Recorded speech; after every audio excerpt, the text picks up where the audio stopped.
আমাদের চ্যানেলে নতুন নতুন পর্ব গল্প পড়তে ও দেখতে চ্যানেলটি সাবস্ক্রাইব করে রাখুন। ফ্যাচ ফ্যাচ করে কাঁদছে হাফসা আর দূরে দাঁড়িয়ে দেখছে অনেক। কি বলবে মেয়েটাকে? এই প্রথম হাফসাকে কাঁদতে দেখছে অনেক। চোখ দুটো লাল করে ফেলেছে। বিগত 2 ঘন্টা ধরে একই ভঙ্গিতে কেঁদেই চলেছে হাফসা। অনেকের কাছে মনে হচ্ছে হাফসা পৃথিবীর একমাত্র জলকন্যা, যার চোখের অশ্রু দিয়ে তৈরি হয়ে যায় সমুদ্র কিংবা ঝর্ণা। হাফসার দিকে তাকিয়ে বার কয়েক দীর্ঘশ্বাস ফেলে নিল অনেক। মেয়েটা কাঁদতে কাঁদতে চড়া বাঁধিয়ে ফেলে। অনেক নিজেকে শক্ত করে হাফসার দিকে এগিয়ে গেল। অনেককে দেখে হাফসার কান্না যেন দ্বিগুণ উৎসাহ নিয়ে বাড়তে লাগলো। হাফসার এমন কান্দে অনেক ব্যাকুল হয়ে গেল। অনেক দীর্ঘশ্বাস টেনে বলল, কি করছো হাফসা? হাফসা ছাদের রেলিং ধরে কেঁদে চলেছে। অনেকের এমন খামখেয়ালি কথাতে হাফসার বেশ রাগ হচ্ছে। কোথায় হাফসাকে জড়িয়ে বলবে এইভাবে কাঁদলে আমারও কষ্ট হয়, তা না বলে জিজ্ঞেস করছি কি করছো, চোখ কি অন্ধ নাকি? হাফসার বিন্দু মাত্র ইচ্ছে হলো না অনেকের উত্তর দেওয়ার। অনেক রেলিং এ পিছিয়ে গিয়ে দুপুরের মিষ্টি রোদের দিকে তাকিয়ে ভাবছে মেয়েটাকে কি করে সান্ত্বনা দেওয়া যায়। এমনও নয়, অনেকের খুব ইচ্ছে হচ্ছে হাফসাকে ছেড়ে চলে যেতে, কিন্তু কোম্পানির স্বার্থে যেতেই হবে। যদি এটা শুধু মেইল আর অনেকের মধ্যে সীমাবদ্ধ থাকতো তাহলে অন্য কিছু করতে পারতো, কিন্তু কোম্পানির সাথে জড়িয়ে আছে কয়েকশো স্টাফ। তাদের একটা পরিবার আছে। প্রেমিকার থেকে কয়েক মাসের বিচ্ছেদের জন্য এত মানুষের জীবনের রিস্ক নেওয়াটা অন্যায় বই কিছু না। অনেক দীর্ঘশ্বাস টেনে বলল, হাফসা, তুমি যদি না চাও তো আমি লন্ডনে যাব না, কিন্তু এতে কয়েক হাজার মানুষের জীবন বিপর্যয়ে পড়বে। তাছাড়া আমার ফ্যামিলিকে তো আমাদের বিষয়ে ইনফর্ম করতে হবে। তুমি তো চাও আমরা বিডিতে যেন থাকি, তার জন্য কিছুটা সময়ের প্রয়োজন। 1 বছর পর তো আমরা বিয়ে করবই, তাই না? হাফসা কোনো কথা বলছে না। অনেক দীর্ঘশ্বাস ফেলে হাফসার 2 বাহু চেপে ধরে বলল, তুমি কি কোনোভাবে ভাবছো আমি তোমার থেকে দূরে গিয়ে তোমায় ভুলে যাব, কিংবা অন্য কারো সাথে? অনেককে আর কিছু বলতে না দিয়ে হাফসা অনেককে শক্ত করে জড়িয়ে হেসকি তুলে কান্না করতে লাগলো। হাফসার হঠাৎ আক্রমণে অনেক কিছুটা বিচলিতই হলো। তারপর ঠোঁটের কোণে মিষ্টি হাসি ঝুলিয়ে বলল, হাফসা আর অনেক এক সূত্রে বাঁধা, তারা কখনোই আলাদা হবে না। ভালোবাসো তো আমায়? হাফসা হেসকি তুলতে তুলতে মাথা ঝাঁকালো। অনেক মৃদু হেসে হাফসাকে ছাড়িয়ে হাফসার কপালে ভালোবাসার পরশ দিয়ে বলল, ভালোবাসা বিশ্বাসের উপর টিকে থাকে হাফসা, যেমনটা নীল আর পরীর ক্ষেত্রে হয়েছে। আল্লাহ না চাইলে কিছুই সম্ভব নয়। তাই আমি তোমার চোখে আর পানি দেখতে চাই না। কি, কাঁদবে না তো? হাফসার ঠোঁটের কোণে হাসি ফুটিয়ে বলল, আর কাঁদবো না, তাহলে কথা দাও রোজ ফোন করে কথা বলবে আমার সাথে। হাফসার কথাতে অনেক মৃদু হাসল। তারপর হাতে হাত রেখে বলল, কথা দিলাম আমার হাফসার সাথে রোজ ফোনে কথা বলবো, আর মাঝে মাঝে লন্ডন টু বিডিতে ফ্লাইং চুমুও দিব। অনেকের কথাতে হাফসা লজ্জা পেল, সাথে সাথে হাসি ফুটিয়ে বলল, হ্যাঁ। অনেক হাফসাকে টেনে জড়িয়ে নিল, আর হাফসাও শক্ত হাতে অনেককে আঁকড়ে ধরল। সন্ধ্যা 7টায় এয়ারপোর্টের সামনে দাঁড়িয়ে আছে পরীর পরিবার আর নীলের পরিবার। সবাই নীল আর অনেককে বিদায় জানাতে এসেছে। পরিবারের সিদ্ধান্ত অনুযায়ী পরী এখন আর নীলদের বাসায় থাকবে না। নীল আসলে ধর্মমতি বিয়ে করে একবারে শ্বশুর বাড়ি যাবে। অবশ্য এতে কারো দ্বিমত না থাকলেও নীলের বেশ বিরোধ ছিল। নীল কিছুতেই পরীকে দীর্ঘ 4 মাস বাবার বাড়িতে রাখতে রাজি নয়, কিন্তু সবার যুক্তি আর সম্মান রক্ষার্থে নীলকে মেনে নিতেই হয়েছে। নীল পরীর উপর খানিকটা রেগে আছে, কারণ পরী নিজেও বনানীতে থাকতে চেয়েছিল। ফ্লাইট 9টায়। নীল পুরো গম্ভীর হয়ে এক পাশে দাঁড়িয়ে আছে। পরী অশ্রুসিক্ত চোখে নীলের দিকে বারবার তাকাচ্ছে, কিন্তু নীলের অভিমানের পাল্লা বেশ ভারী হয়ে গেছে, যার ফলে নীল পরীর দিকে ফিরেও তাকাচ্ছে না। নীলের আচরণে পরীর মনে বেশ আঘাত লাগলো। পরী আরো কিছুক্ষণ নীলের দিকে তাকিয়ে থেকে অশ্রু আড়াল করে পেছনে ঘুরে চলে যাওয়ার জন্য পা বাড়ালো, কিন্তু নীল পেছন থেকে হাত ধরে দিল। আর তখনই পরীর চোখের অশ্রু পাত ভেঙে ঝরে পড়ল। নীল পরীকে কাছে এনে শক্ত গলায় বলল, কাঁদছো কেন? আমার কথা তো একদমই শুনতে চাও না। বাসায় থাকলে কি হতো? বনানীতেই কেন থাকতে হবে? পরী অঝরে কান্না করতে লাগলো। পরীর কান্না দেখে নীলের অভিমান আইসক্রিম হয়ে গলে গেল। নীল পরীর চোখের পানি 2 হাতে মুছে দিয়ে বলল, এমন করে কাঁদলে আমি কিন্তু যাবই না। পরী কান্নারত অবস্থাতেই বলল, বনানীতে না থাকলে আমি রোজ কলেজে যেতে পারবো না। মেডিকেলে অ্যাডমিট হলে অন্তত 3 দিন তো যেতেই হবে, তাই না? তাছাড়া আর কত রকমের ঝামেলা আছে, আর পরিবারের সবার সাথেও কিছুটা সময় কাটাতে চাই। পরবর্তীতে আমি আমার আরেক পরিবারের কাছেই চলে যাব। নীল অপরাধীর মতো করে বলল। আই এম সরি পরি, আমি এটার কথা ভাবিনি। আমার মনে হয়েছিল কেউ যেন তোমায় বলতে না পারে বিয়ে হওয়ার পরও তুমি বাবার বাড়িতে পড়ে আছো, আর তাই বলেছিলাম ভিলেজে গিয়ে থাকতে। অবশ্য ভিলেজ থেকে বনানী আসতে 2 ঘন্টারও বেশি সময় লাগবে। তুমি একা একা, সাথে জ্যামের বিষয়টাও আছে। এই সমস্ত কিছু আমার মাথাতেই আসেনি। আই এম সরি পরি, প্লিজ কাঁদে না। এই কান্না থামিয়ে নীলের ব্লেজারের কলার ঠিক করে দিতে যেতে বলল। আই প্রমিস, আপনি আসার পর আমি কখনোই দীর্ঘদিন বনানীতে থাকবো না। নীল মুচকি হেসে বলল। সেটার আর দরকার হবে না ম্যাডাম, আমার সেই বিষয়ে খেয়াল আছে। নীলের কথার মানে পরি বুঝতে পারল না, কিন্তু তবুও পাল্টা প্রশ্ন করলো না পরি।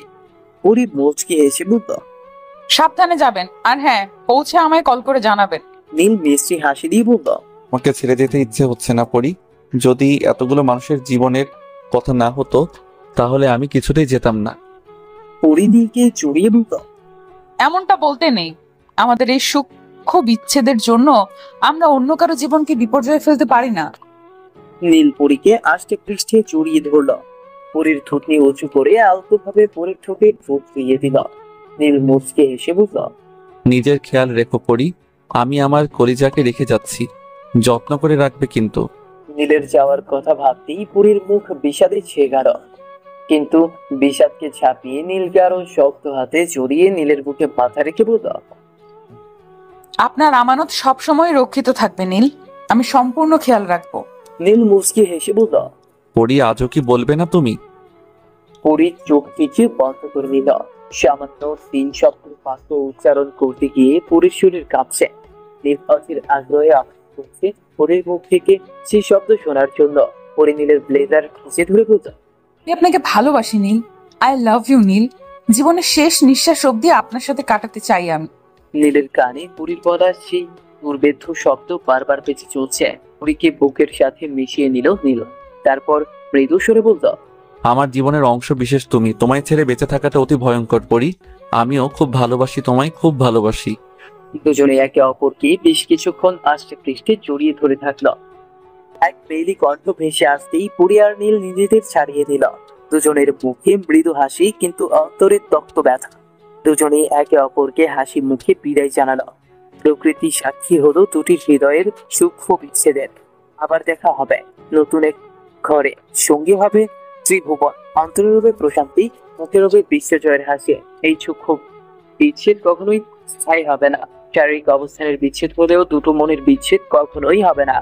নীল লন্ডনে চলে গেছে আজ 6 দিন হয়। প্রথম 3 দিন তো পরি নীলের সাথে ফোনে কথা বলার সময় অঝরে কেটেছে, আর নীল বেচারা পরীকে সান্ত্বনার বাণী শুনিয়েছে, কিন্তু পরীর কান্না থামতোই না। আর তখন নীল উপায়ন্তর না পেয়ে বলতো। আচ্ছা, আজকে এয়ার টিকিট কেটে চলে আসবো। তখন পরি কান্না থামিয়ে বলতো না, আর সে কাঁদবে না। এভাবেই বিপন্নতার মাঝে কেটে যায় 6টি দিন। পরি মাত্র শাওয়ার নিয়ে এসেছে, চুলগুলো আঁকতে যা। জানলা ছাপিয়ে মিষ্টি রোদ এসে পরীর গাল দুটো রাগিয়ে দিয়ে যাচ্ছে। শীতের দুপুরে এক চিলতে রোদ যেন স্বর্গীয় অনুভূতি। ইস, থাকতো প্রিয় মানুষটি। তখনই পরীর ফোন বেজে উঠল। একরাশ আনন্দ নিয়ে পরি ফোন রিসিভ করলো, তারপর ঠান্ডা স্বরে বলল। হ্যালো বউ, ভালো লাগছে না এত কাজের চাপ? ঠিক মতো খাওয়া দাওয়া করেন না, তাই না? তুমি না খাইয়ে দিলে ভালো করে খাই কি করে? আপনার এই খামখেয়ালি পড়া আমার একদম ভালো লাগছে না। কি এমন করেছি বলো? মাথা ব্যথা করছিল তাই কল দিলাম, একটু চিল করার জন্য। কি মাথা ব্যথা করছে আর আপনি ফোনে আমার সাথে বকবক করছেন? এমন করো কেন? দিনরাত ভরেই তো ওই সাদা চামড়ার পাবলিক গুলোর সাথে বকবক করতেই হয়, প্রচুর কাজ। তাই ভাবলাম তোমার সাথে কথা বলে রিল্যাক্স হই। নীলের কথাতেই পরীর ভ্রু কুঁচকে গেল। পরি একটু চড়া গলায় বলল। রাত মানে? পরীর কথাতে নীল বোকা হয়ে গেল। এই মেয়ে জাতি একটা ছোট্ট কথাকেও ধরে নেয়, নীলকে তাল বানিয়েই ছাড়বে। নীল দীর্ঘশ্বাস ফেলে বলল। রাত মানে? তুমি যেটা ভাবছো সেটা নয় পরি। আমার কোম্পানির 80% স্টাফ ছেলে, ডোন্ট ওয়ারি। আর আমাদের রাত 10টা অবধি অফিসে কাজ করতে হচ্ছে, আর বাসায় এসেও ফাইল হাতে বসে পড়তে হয়। যদিও চোখে ঘুম নামক বস্তুটা উবে গেছে, তবুও শরীর বেশ ক্লান্ত হয়ে যায়। পরি মুখ কাঁচু কাঁচু করে বলল। দিনগুলো শেষ হচ্ছে না কেন? আপনাকে কত কষ্ট করতে হচ্ছে। আপনি যদি ঠিকঠাক না খান তো আমিও খাবো না, কিন্তু আপনি অসুস্থ হয়ে গেলে আমি কিন্তু আপনার সাথে কথাই বলবো না। পরীর কথাতে নীল বেচারার অবস্থা খারাপ। পরীকে বলাই ভুল হয়েছে। নীল দীর্ঘশ্বাস টেনে বলল, আচ্ছা খাবো, আর আমার পিতৃর জন্য অলওয়েজ সুস্থ সবল থাকবো। পরী মুচকি হেসে বলল। That's like my husband. পরীর কথাতে নীল হেসে উঠল। মেয়েটা পারেও বটে। নীল হাসি থামিয়ে বলল, আর শোনো, বিডির সময় রাত 2টার দিকে কল দিব। তোমার কি খুব অসুবিধা হবে বউ? আসলে ওই টাইমে ফ্রি টাইম আর স্পেস পাবো। পরী মুচকি হেসে বলল, একটুও না। আপনি এত কষ্ট করবেন আর আমি এইটুকু পারবো না? যদিও অত রাতে কথা বললে আম্মু আব্বু রেগে যাবে, আর আমিও ওদেরকে জানিয়ে কথা বলতে গেলে লজ্জা পাবো, বাট আই ক্যান ম্যানেজ। আও, পরী একটু ভাব নিয়ে বলল, আবার কিভাবে লুকিয়ে লুকিয়ে ব্যালকনির কোণাতে গিয়ে চুপি চুপি কথা বলবো? পরীর কথাতে নীল হাসতে হাসতে শেষ। নীলের হাসির শব্দ পেয়ে পরী বলল, এই আপনি হাসছেন কেন? নীল হাসি থামিয়ে বলল, আর কি করব বউ? এই প্রথম কোনো বউ তার হাজবেন্ডের সাথে লুকিয়ে লুকিয়ে প্রেম করবে। ইতিহাস গড়া প্রয়োজন। নীলের কথাতে পরীও হাসতে লাগল। হাসি হাসি স্বর নিয়ে বলল, বিয়ের আগে হয়নি তো প্রেম, বিয়ে করে লুকিয়ে লুকিয়ে জমিয়ে হবে প্রেম। পরীর কথা শুনে নীল হাসতে হাসতে গড়া খাচ্ছে। তুই যে এতটা দুষ্ট তা বোঝা দেয়। পরী আদো আদো কণ্ঠে শুরু করল, চুপি চুপি বলো কেউ জেনে যাবে, জেনে যাবে, কেউ জেনে যাবে। গানটাই ভুলে গেছি। নীল একটু অভিমানী কণ্ঠে বলল, পরি, তুমি না সেই আগের মতো দুষ্টুমি করছো? বিডিতে থাকতে একটু দুষ্টুমি করনি কেন? তুমি জানো কত মিস করেছি তোমার দুষ্টুমি। পরী মিটিমিটি হেসে বলল, কারণ আমি দেখতে চেয়েছিলাম আমার বরটা কতটা দুষ্টুমি করতে পারে। আচ্ছা তাহলে বলছো তো বিডিতে আসলে এবার দুজনেই দুষ্টুমি করব? অবশ্যই পুরো দুষ্টু মিষ্টি প্রেম চলবে। নীল হাসতে হাসতে বলল, তো মিসেস নীল রেডি থাকবেন কিন্তু। এবার আর কোনো ছাড় দিব না, সোজা সুজি। নীলকে আর বলতে না দিয়ে পরী বলল, এই আপনি থামুন তো, সব সময় আজে বাজে চিন্তা ভাবনা। নীল বুকে হাত দিয়ে বলল, ইস বউ লজ্জা পাই বুঝি। এবার এসে সব লজ্জার অবসান ঘটিয়ে দিব। দেখবো আমার লজ্জাবতী পরি কতটা লজ্জা পেতে পারে। পরী নীলের এই সামান্য কথাগুলো শুনে লজ্জাতে কুকড়ে যাচ্ছিল। কিছু বলতেই পারছিল না। নীল ব্যস্ত কণ্ঠে বলল, আচ্ছা পরি রাখছি, একজন ডিলারের সাথে অ্যাপয়েন্টমেন্ট আছে, রাতে অপেক্ষা করো আর নিজের খেয়াল রেখো। আচ্ছা আপনি কিন্তু বেশিক্ষণ না খেয়ে থাকবেন না, আর রাতে সময় করে ঘুমাবেন।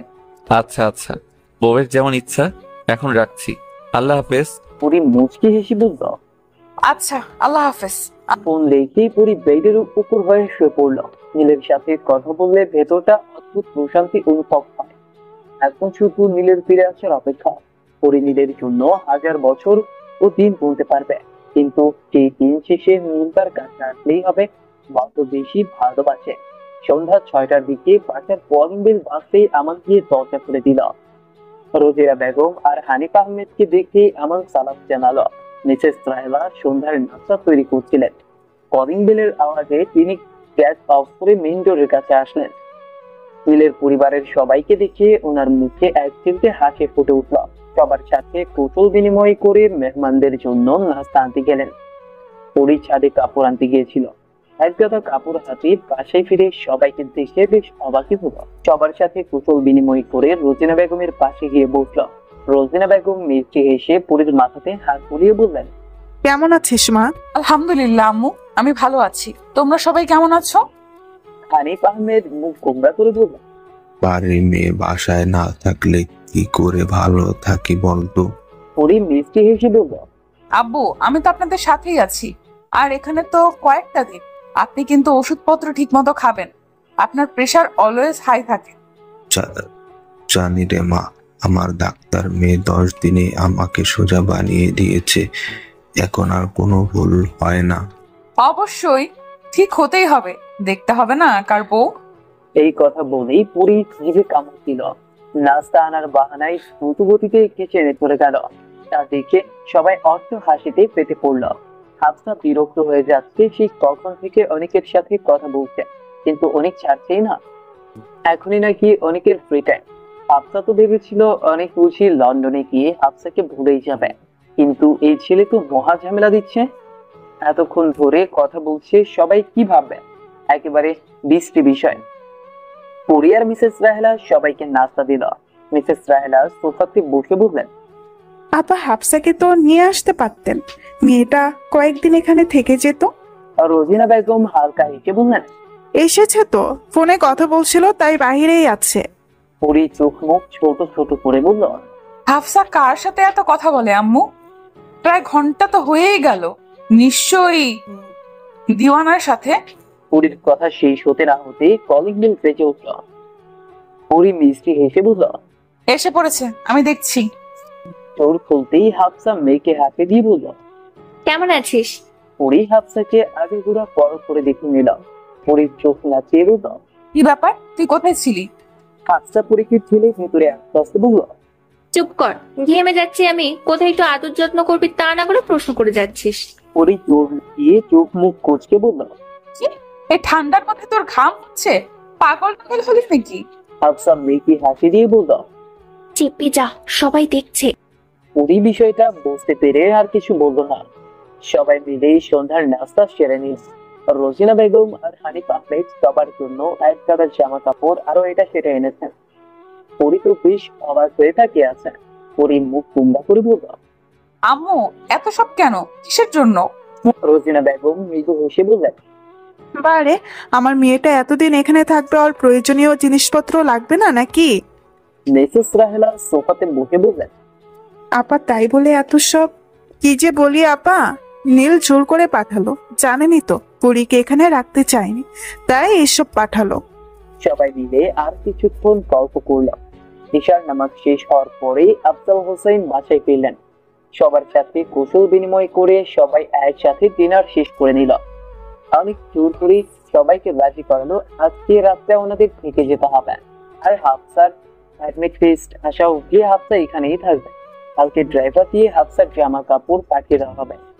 পরি আর হাফসা মিলে কিচেনে চলে গেল প্যানকেক বানাতে। প্যানকেকের সাথে চকলেট সিরাম বেশ লাগে খেতে। প্যানকেক বানানো হতেই কেকের কয়েকটা ছবি তুলে নিল, তারপর ফেসবুকে পোস্ট করে দিল। সবাইকে প্যানকেক পরিবেশন করে পরি আর হাফসা মাথু হয়ে দাঁড়িয়েছে। কেমন হয়েছে তো জানার জন্য পরি আর হাফসার মনে হচ্ছে প্রাণটাই বেরিয়ে যাচ্ছে। সবাইকে কেক দিয়ে চুপ করে আছে। হাফসা আর পরি একে অপরের দিকে মুখ চাষাই করছে। বেশ কিছুক্ষণ চলে যাওয়ার পর সবাই যখন বললো কেকটা অসাধারণ হয়েছে, তখন পরি আর হাফসা বাঁচিয়ে উঠল। ওদের কাণ্ড দেখে সবাই হাসতে হাসতে কেকের স্বাদ নিতে লাগলো। পরি আর হাফসা প্লেটে কেক নিয়ে করিডোর দিয়ে লাইব্রেরি রুমে যাচ্ছিল। রুমটা বেশ সুন্দর করে গোছানো, বিরাট বড় কাচের দেয়াল, খোলা বারান্দা। তাই ওই রুমে যাচ্ছিল, তখনই হাফসার ফোন দেখে ওঠে। অনিকের ফোন দেখেই হাফসা লাফিয়ে ওঠে। কল রিসিভ করতেই দেখতে পায় অনিকার নীল পিসিতে আছে। হাফসাও কলটা পিসির সাথে কানেক্ট করে দিল। তারপর চারজনে কথা বলতে লাগলো। অনিকার নীল তো আফসোস করেই যাচ্ছে। বিধি থাকলে স্পেশাল হাতে বানানো প্যানকেক খাওয়া যেত। পরি আর হাফসা ওদের দেখতে দেখে প্যানকেক খাচ্ছে। হঠাৎই নীল নানা রকমের চকলেট বের করলো। তারপর নীল আর অনিক ওদের দেখতেই দেখে চকলেট খেতে লাগলো। পুরো বাচ্চাদের মতো কাহিনী। হাফসা রেগে বম হয়ে যাচ্ছে। হাফসা রাগ দিকে বলল, তোরা কি একাই খেতে পারিস? কালকে একটা তো চকলেট এনে তোদের দেখিয়ে দেখিয়ে খাবো। অনিক হাসতে হাসতে বলল, সেকেন্ড হ্যান্ড। পরি চোখ মুখ চুচকে বলল, ওকেও না, বিডিতেও অনেক ভালো চকলেট আছে, নট সেকেন্ড হ্যান্ড। নীল চকলেটের চাইতে বলল, উফ কি খেতে! আহ, বিড়িতে বসে অনেকেই বলে পিওর চকলেট খাচ্ছে, সবই ঢপ। আহ, অনেক এসব পেতনিদের কথা কানে নিস না। পরি তো রেগে এখন ইচ্ছে হচ্ছে নীলের চুলগুলো ছিঁড়ে ফেলতে।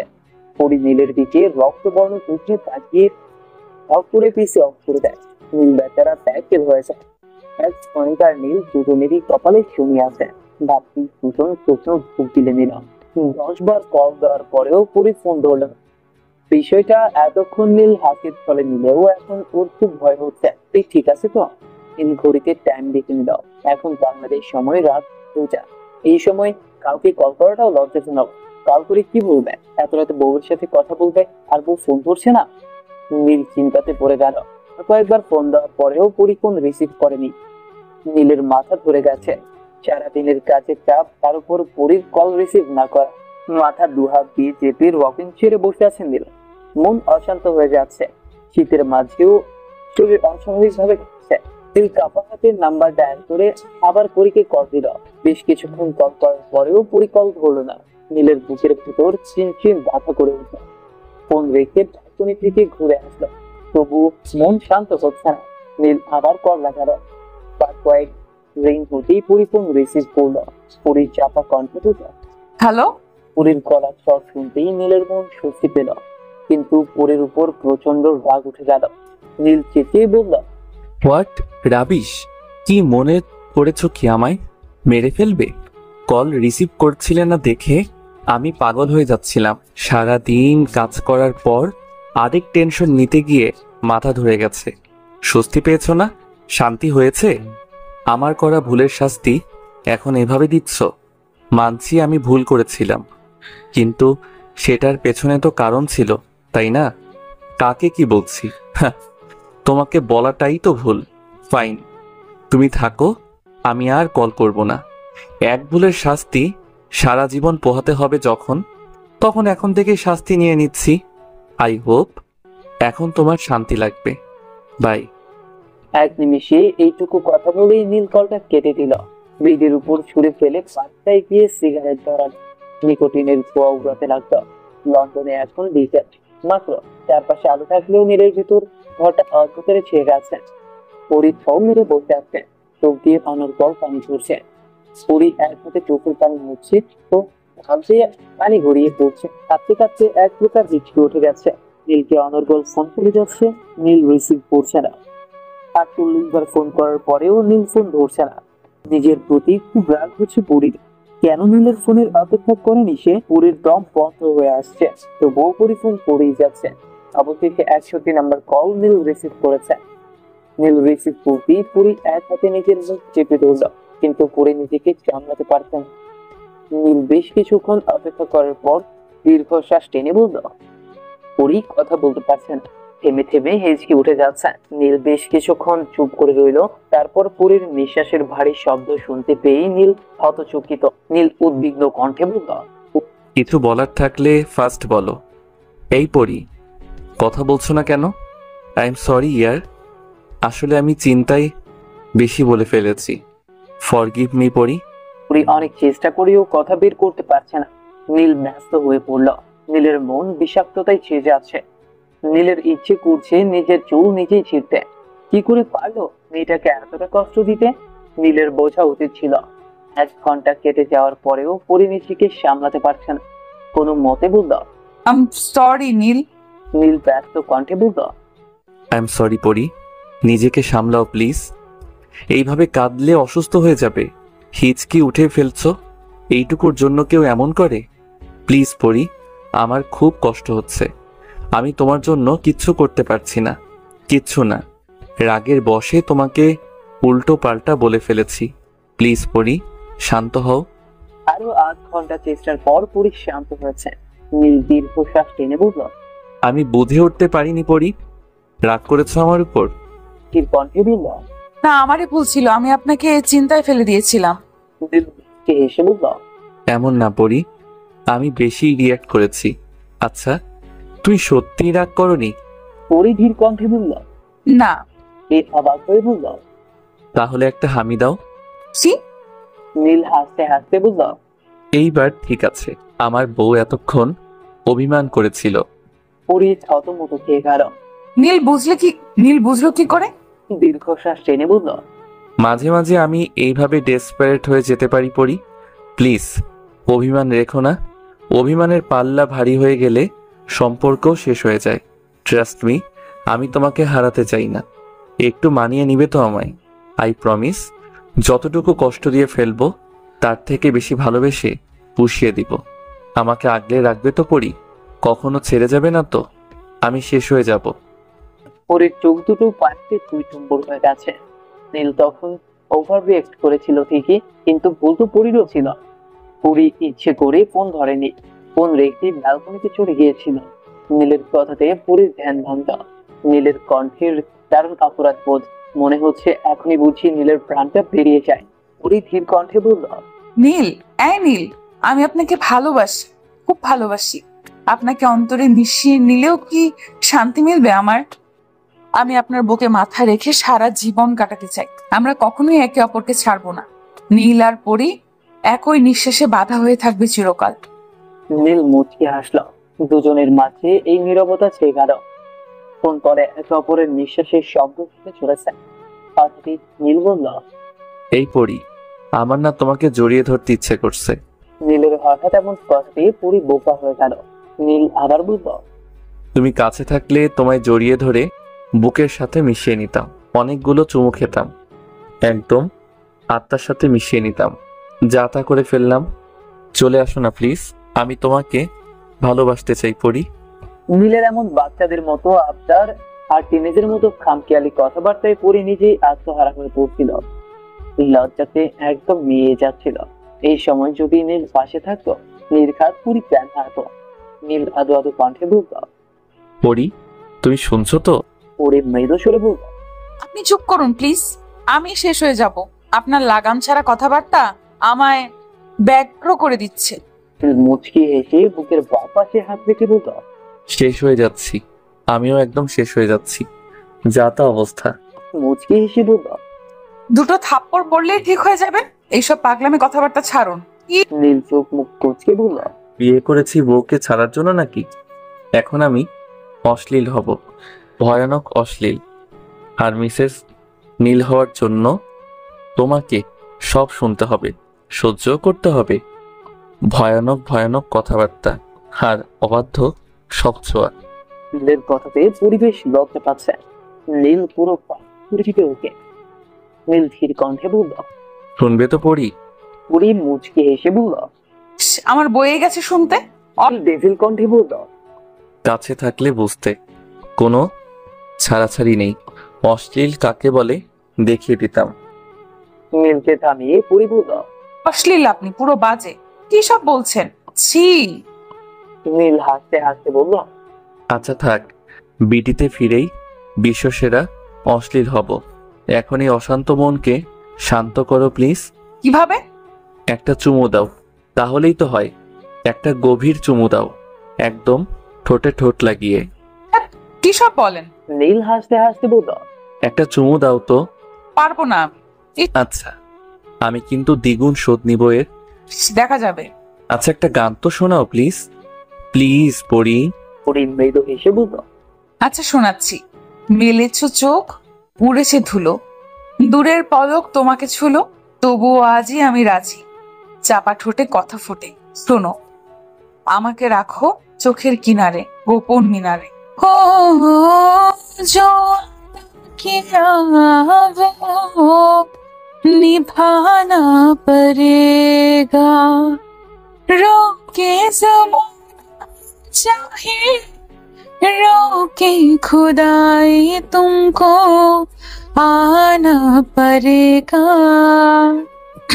ঘুম ভেঙে গেলে কিছু মেঘলা দিনও হোক, ওড়নার পাশে সেফটি পিনও হোক, বিকেলের নাম এল পাচিনো হোক, খেয়ালি ছাতে কফি কাপে একা ঠোঁট ছোঁয়ানো দিন, চুপি চুপি কেঁদে রোদ পোহানো দিন, ভালো হয় যদি সঙ্গে আনো দিন, যে কোনো রাতে জানি দেখা হবে, ঠোঁটের ভেতরে ঘুমের আদরে, চকমুখে মনে মন জ্বালাতে চাই, দিনের ব্যালকনি বৃষ্টি রাতে চাই, পিছু ডাকি ঘুম সাজাতে চাই, বিছানা ঘিরেও ছোট্ট ল্যাম্পশেড অল্প আলো, তার চুল খুলে কে যে রূপ বাড়ালো তার, তুমি বোঝো কি ভালো মন্দ তার, যেও না ফিরে, জানি দেখা হবে রাতের সুহাগে তোমার পরাগে। ও जो वादा किया वो निभाना पड़ेगा, रोके ज़माना चाहे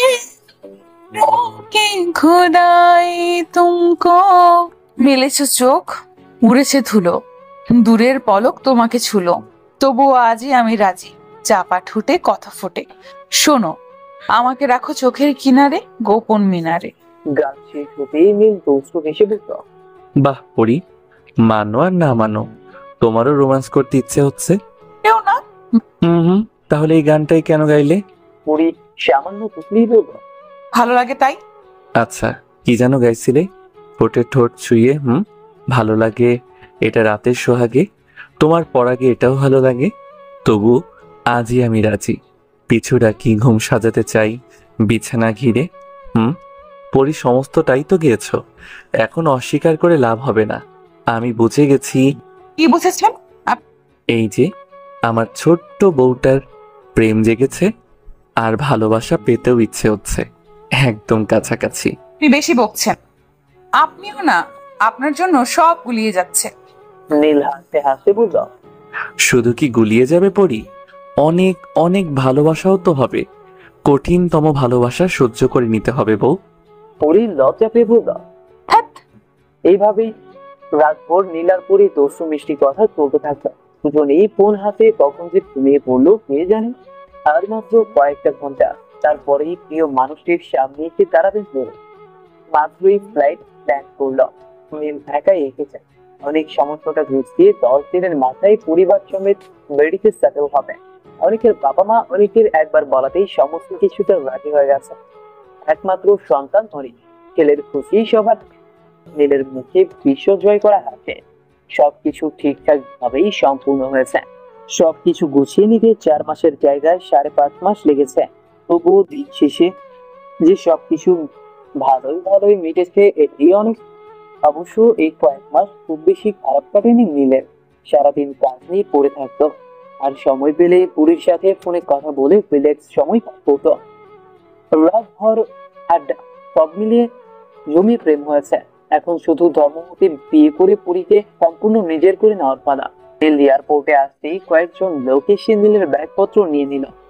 সবাই জানে নীল 10 দিন বাদে আসবে, কিন্তু নীল আজকে এসে সবাইকে চমকে দিবে। এয়ারপোর্ট থেকে বেরিয়ে নীল নিজের নীল রঙা গাড়িটিতে উঠে বসলো। বরাবরই নিজেই ড্রাইভ করতে পছন্দ করে নীল, তাই ড্রাইভারকে গাড়ি রেখে অন্য গাড়ি নিয়ে চলে যেতে বলল। রাত প্রায় 10টা ছুঁই। গ্রামের এই সময়টা অনেক রাত হলেও ঢাকার মতো ব্যস্ত শহরে এই সময়টা সন্ধ্যা হওয়ার মতো। চারিদিকে মানুষের ভিড়। শীত চলে গিয়ে বসন্ত শেষ হতে চলল। তাপমাত্রার পরিমাণ অত্যন্ত সন্তুষ্টজনক। নীল গাড়ির জানালা খুলে দিল। ঢাকার দম ফাঁপড় হওয়া আবহাওয়ার মাঝেও কোথায় হতে যেন ফুরফুরে বাতাস নীলকে ছুঁয়ে যাচ্ছিল। আর রাস্তার আলোগুলো বেশ মোহিনীয় লাগছে, যদিও লন্ডনের তারতম্যের কাছে অত্যন্ত সূক্ষ্ম। নীলের ঠোঁটের কোণে লেগে আছে স্নিগ্ধ হাসে। ইস, গত 7 দিন পরে প্রিয়তমার দেখা পাচ্ছেন। পুরী কখনো ভিডিও কলে আসতে চায় না, ওর নাকি লজ্জা লাগে। আচ্ছা, পুরী কি আরো শুকিয়ে গেছে নাকি গুলুমুলু হয়েছে? সেই ছোট্ট মিষ্টি গুলুমুলু পুরীর কথা মনে পড়তেই নীলের ঠোঁটের কোণে লেগে থাকা স্নিগ্ধ হাসিটা শক্ত হাসতে প্রচলিত হয়। কি মায়াবী মেয়েটা! নানা ভাবনার মাঝে ছন্দপতন ঘটলো এক বিশাল মাপের জ্যামের মাঝে। মনের খুশিটা খানিকটা উবে গেল নীলের। ইস, পুরীকে দেখার এই সময়টুকু ব্যর্থ হচ্ছে। নীল বিরক্তি নিয়ে গাড়িতে বসে রইল। দীর্ঘ ঘন্টা খানিক গাড়িতে বসে রইল নীল। এই ফাঁকে কয়েক রকমের গানও শুনে নিল, কিন্তু যেমন খুশি না। নীল গাড়ি থেকে নেমে পড়ল। সামনে তাকিয়ে বিশাল মাপের জ্যাম দেখে নীলের কপালে সূক্ষ্ম ভাঁজ উঠল। কি ভয়ঙ্কর জ্যাম! নীল খানিকটা এগিয়ে জানতে পারলো মন্ত্রীর ছেলে আর তার বন্ধুরা মদ খেয়ে উলটপালট ভাবে গাড়ি চালাচ্ছিল। রাস্তার ধারে এক চা বিক্রেতার ভ্যানের সাথে গাড়ি লাগিয়ে দেয়। আর লোকটার এত পরিমাণ লস হওয়ার পরেও মন্ত্রীর ছেলে গাড়ি থেকে নেমে লোকটাকে মারধর করতে আসে, আর তখনই পাশে থাকা পাবলিক বাধা দেয়। তারপরেই বিশাল বড় ঝামেলার সৃষ্টি হয়। পাশেই টিভি চ্যানেল অফিস ছিল, তাই সাংবাদিকরাও চলে আসে। আর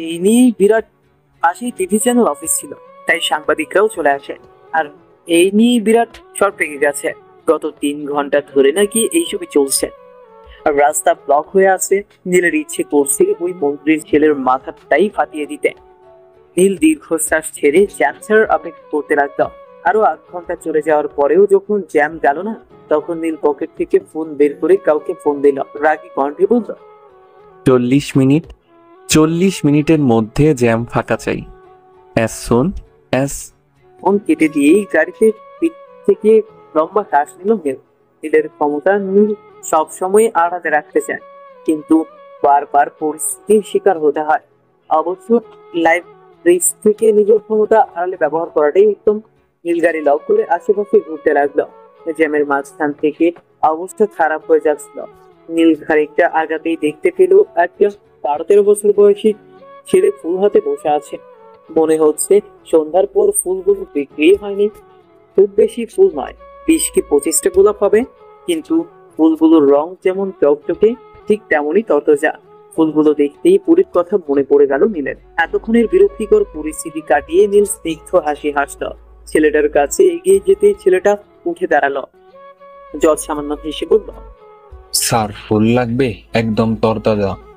নীল মুচকে হেসে বলল, তা তো দেখছি। আচ্ছা, এখন তো 12টা ছুঁই ছুঁই, বাসায় যাসনি কেন? ছেলেটা করুণ হেসে বলল, মা অসুস্থ স্যার, বাপে রিক্সা চালায়, এখনো আহে নাই, একটু পর এসে আমারে সাথে করে নিয়ে বাড়ি ফিরবে। নীল মুচকে হেসে বলল, আজ কয়টা ফুল বিক্রি করেছো? 6টা স্যার। কত টাকা লাভ হয়েছে? 30 টাকা। নীল মুচকে হেসে বলল। কয়টা ফুল আছে তোমার কাছে? ছেলেটা ঘুরে বলল। 25 টাকা স্যার। নীল মুচকে বলল, ফুল তো লেবেল করে বিক্রি করা হয়, তাহলে মোট 31টা ফুল আনলে কি করে? স্যার আমার ছোট বোনটার গোলাপ অনেক পছন্দ, তাই মহাজনের কাছ থেকে একটা ফুল চাই আনছি। নীল সমস্তটা বুঝতে পারলো। ভেতর থেকে শুধু একটা দীর্ঘশ্বাস আসলো। এই বয়সে এদের পড়াশোনার সময়, আর এরা কি করছে? ফুল বিক্রি। ছেলেটার ডাকে নীলের ঘোর কাটলো। নীল মুচকে এসে বলল, নিব তো। আচ্ছা বল, তোর এই সবগুলো ফুলের দাম কত? ছেলেটার মুখে বিশাল এক হাসি ফুটে উঠল। ছেলেটা অঙ্ক কষে বলল, একটা 15 টাকা কইরা দিলে মোট হইল 375 টাকা। নীল মুচকে এসে বলল, বাহ, খুব ভালো হিসাব করতে পারিস দেখছি। পড়াশোনা করিস? নীলের মুখে প্রশংসা শুনে ছেলেটা খানিকটা লজ্জা পেল। লজ্জা মিশ্রিত কণ্ঠে বলল, স্যার আগে করতাম, এখন করি না, ক্লাস 5 পর্যন্ত করেছি। তেল ভেতর থেকে দীর্ঘশ্বাস ফেলল। এইরকম কত হাজার হাজার বাচ্চারা পড়াশোনার সুযোগ পাচ্ছে না। কত রকমের স্বপ্ন থাকে এদের মনে, কিন্তু কিছুই পূরণ হয় না। নীল মৃদু হেসে ফুলের গুচ্ছ হাতে তুলে নিল। তারপর পকেট থেকে 1000 টাকার নোট বের করে দিল। ছেলেটার বুকের সঙ্গে সঙ্গে কালো আভায় সে গেল। নীল মুচকি হেসে বলল, খুচরো চাইনি আমি, এই টাকাটা তোর ফুলের দামি। সেটা মিষ্টি হেসে বলল। কিন্তু স্যার আমার ফুলের তো এত দাম নয়। নীল তাদের ব্যাগ থেকে চকলেট বক্স বের করতে করতে বলল, এই ফুলগুলো যার জন্য নিচ্ছি সে আমার কাছে অনেক বেশি দামি, তার জন্য নেওয়া সবকিছুই দামি। এই অসময়ে তোর কাছে এমন তরতাজা ফুল পেয়েছি, এটা আমার কাছে অনেক বড় বিষয়। এই কথাটুকু শেষ করেই নীল 1000 টাকার নোটটা আর চকলেট বক্স দিয়ে বলল, টাকাটা রাখ, আর এই চকলেটগুলো তোর বোনের আর তোর জন্য। ছেলেটা মৃদু হেসে জিনিসগুলো গ্রহণ করল। নীল কিছু দূরে এসে আবার ছেলেটার কাছে ফিরে গেল। ছেলেটার চোখে কৌতূহল। নীল মুচকি হেসে ফুলের গুচ্ছের দিকে একটা গোলাপ বের করে বলল, এইটা তোর বোনের জন্য, খুব পছন্দ তাই না? আর ওর জন্যই তো একটা বেশি এনেছিলি, বলিস একটা ভাইয়া দিয়েছে। নীলের হাত থেকে গোলাপ নিতে নিতে ছেলেটার চোখ টুইটুম্বুর হয়ে যাচ্ছিল। চোখে মুখে উপচে পড়া কৃতজ্ঞতা। নীল ছেলেটার মাথায় বার কয়েক হাত বুলিয়ে দিয়ে চলে আসলো। নীলকে সেই সন্ধ্যা থেকে ফোন করে যাচ্ছে পড়ে। এখন রাত 1টা বাজতে চললো, নীল ফোন ধরছে না। অবশ্য বিকেলে যখন ফোনে কথা বলেছিল তখন নীল বলেছে আজ রাতে মিটিং আছে, তাই কথা হবে না। পরে মন খারাপ করে ব্যালকনিতে চলে আসলো। একদমই ভালো লাগছে না পরীর। নীলের সাথে কথা বলে কিংবা কথা বলতে বলতে ঘুমানো পরীর অভ্যাস হয়ে দাঁড়িয়ে গিয়েছে। আকাশে বিশাল বড় চাঁদ উঠেছে। পূর্ণিমার রাত। চারদিকে সন্ধ্যার আলোর মতো লাল কালো আভা বিরাজ করছে। মানুষজন কম থাকলেও জনমানব শূন্য বলা যায় না। আজকাল পুরীর প্রকৃতিকে দেখে একটু বেশি মুগ্ধ হচ্ছে। মেডিকেলে ভর্তির পর মানব শরীর আর প্রকৃতির কিছু বিষয় নিয়ে সারাক্ষণ পড়ে থাকতে হয়। বৃষ্টি হবে বোধ হয়। আকাশটা থেকে থেকে ঝলকানি দিচ্ছে। কি অপূর্ব সেই দৃশ্য। পরে লম্বা একটা শ্বাস নিল। মনের ভেতর উথাল পাথাল ঝড়ো হাওয়া বইছে। হঠাৎই সব কেমন জানি ভালো লাগছে। মনে হচ্ছে প্রকৃতি কাউকে বরণ করে নেওয়ার চেষ্টায় আছে, কিন্তু কাকে? ঠিক তখনই পুরীকে পেছন থেকে জড়িয়ে ধরে নীল। পুরী প্রথম দিকে বেশ ভয় পেয়ে যায়, কিন্তু প্রিয় মানুষটার স্পর্শ চিনতে বিন্দু মাত্র অসুবিধা হয়নি পুরীর। কিন্তু নীল কি করে আসতে পারে? পুরী পেছনে ঘুরে তাকিয়ে নীলকে দেখতে পেয়ে অবাকের উপর অবাক হয়। নীল তার সামনে দাঁড়িয়ে আছে, এই কথাটা যেন পুরী মানতেই পারছে না। পুরী কি আজকাল জেগে জেগে স্বপ্ন দেখছে? পুরি কাপা কাপা হাতে নীলের দুগাল স্পর্শ করলো। না, এটা তো নীল, তার নীল। পুরীর চোখ দুটো পানিতে ঘোলাটে হয়ে যায়। এই বুঝি চোখ দিয়ে অশ্রু বর্ষণ নেমে যাবে। পুরি অস্ফুট সরে বলল, নীল। নীল মুচকি হেসে পুরীকে দু হাতে বুকের সাথে জড়িয়ে নিল। প্রিয়তমার স্পর্শে আহ কি শান্তি! দীর্ঘ 5.5 মাসের পর প্রিয়তমার ছোঁয়া, প্রিয়তমার দেখা পাওয়া সত্যি স্বর্গীয় সুখী বটে। হঠাৎ নীল নিজের বুকে পানি অনুভব করল। নীল ভ্রু কুঁচকে নিল। মেয়েটা কথায় কথায় কাঁদে। এত কান্নার কোথা থেকে যে আসে নীলটা ভেবে পায় না। নীল পুরীর মাথায় চুমু দিয়ে বলল, সবসময় কাঁদো কেন পড়ি? তুমি জানো কাঁদলে তোমায় আবেদনময়ী লাগে। তখন মনে হয় এই বুঝি কিছু একটা করে ফেলবো। এমন করলে কিন্তু সত্যি সত্যি। পরি নীলের বুকে হালকা হাতে কয়েকটা কিল ঘুষি দিয়ে বলল, একদম মজা করবেন না আমার সাথে। আপনি কেন বলেননি আজকেই আসবেন? আপনার সাথে কথা বলতে না পেরে বুকের ভেতর তীব্র যন্ত্রণা হচ্ছিল, আর আপনি আমার সাথে ফাজলামি করছেন। নীল মুচকে হেসে পুরীকে ছাড়িয়ে বলল, বোকা মেয়ে, আমি তো সারপ্রাইজ দিতে চেয়েছিলাম। পরি অভিমানী স্বরে বলল, আমার চাই না, কোনোদিনও সারপ্রাইজ চাই না। আমার শুধু আপনাকে চাই। এইটুকু বলেই নীলকে দু হাতে খামচে ধরে। এই বলেই নীল পুরীকে দু হাতে জড়িয়ে নেয়। মেয়েটা পারেও বটে। পরি নাক টেনে বলল, একদম দূরে যাবেন না আমার থেকে। নীল মিটিমিটি হেসে একটু ঝুঁকে পুরীর কানের কাছে মুখ নিয়ে বলল, আচ্ছা যাব না, তাহলে তো নিজের করে এখনই নিতে হয়। যদিও পড়ি তো শুধুমাত্র আমারই। নীলের কথাতেই পুরী থতমত খেয়ে যায়। এই ছেলে ঠিক হবার নয়। পুরী নীলকে ছাড়িয়ে বলল, যত সব বাজে কথা, একদম কাছাকাছি আসবেন না। পুরীর কথাতে নীলের হাসতে হাসতে যায় অবস্থা। এই বলে দূরে যাবেন না তো, এই বলে কাছাকাছি আসবেন না। পুরী দু পুচকাতেই নীল বলল, ওকে ওকে, আর হাসবো না। নীল আবার পুরীর কোমর জড়িয়ে ধরে কাঁধে ঠেকিয়ে বলল, আমি যে আসবো এটা কিন্তু কেউই জানতো না। আমার শ্বশুর আর শাশুড়ি আম্মু জানে না। পুরী ভ্রু কুঁচকে জিজ্ঞেস করল, মানে তাহলে আপনি আসলেনই কি করে? নীল পুরীর ঘাড়ে চুমু দিয়ে বলল। আমার শ্যালক শালিকার সাহায্য নিয়ে। নীলের কথা শুনে পুরীর চোখ দুটো রসগোল্লা হয়ে গেল। পুরী শুকনো ঢোক গিলে বলল, ওদেরকে বলে এসেছেন? আল্লাহ কালকে আমার মান সম্মানের প্লাস্টিক করে ছাড়বে। নীল মুচকে এসে বলল, ওদেরকে ঘুষ দিয়ে আসছি। পুরী চোখ ছোট ছোট করে তাকিয়ে বলল, কি দিয়েছিলেন ওদের? নীল দেখে হাসি দিয়ে বলল। Flying camera. পুরী চোখ রাঙিয়ে বলল, উফ, কি করছেন কি? এবার এরাও ক্যামেরার মতো উড়বে। দুজনে দুটো ক্যামেরা ভেঙেছে, তাই আবার আব্বুর কাছে যাওয়ার সাহসই পাইনি। আর আপনি এদেরকে এনে দিলেন। পুরীকে শক্ত করে জড়িয়ে বলল, হুম, এটা অনেক ভালো ক্যামেরা পড়ি। এটার সিস্টেমও ভালো, আর ভাঙবেও না। আমার শ্যালক শালিকে একটু আবদার করেছে, আমি ওদের আবদার রাখবো না বলো? পুরী নীলকে ছাড়িয়ে বলল। এবার আমাকে ছাড়ুন প্লিজ। নীল পুরীকে ছাড়ার বদলে আরো কাছে নিয়ে আসে। এক হাতে জড়িয়ে অন্য হাত দিয়ে এক গুচ্ছ গোলাপ পুরীর সামনে নিয়ে আসে। ফুলগুলো দেখেই পুরীর মন প্রজাপতির মতো উঠতে লাগে। পুরী যখন ফুলগুলো নিতে যাবে ঠিক তখনই নীল ফুলগুলো সরিয়ে ফেলে। পুরী মুখ গোমরা করে বলল, কি হলো? পুরী চোখ ছোট ছোট করে তাকিয়ে বলল, কি? পুরী ভেঙচি কেটে বলল, পারবো না। নীল দীর্ঘশ্বাস টেনে বলল, ওকে লাগবে না, আমি এখনই বাসার সবাইকে জাগিয়ে দিচ্ছি। পুরী ব্যস্ত কণ্ঠে বলল। এই কেন জাগাবেন? নীল মুচকে হেসে বলল, বলবো পড়ি, আমাকে এইভাবে মাঝরাতে ফুল নিয়ে আসতে বলেছিল। পুরী বেচারি অসহায়ের মতো করে নীলের দিকে তাকিয়ে রইল।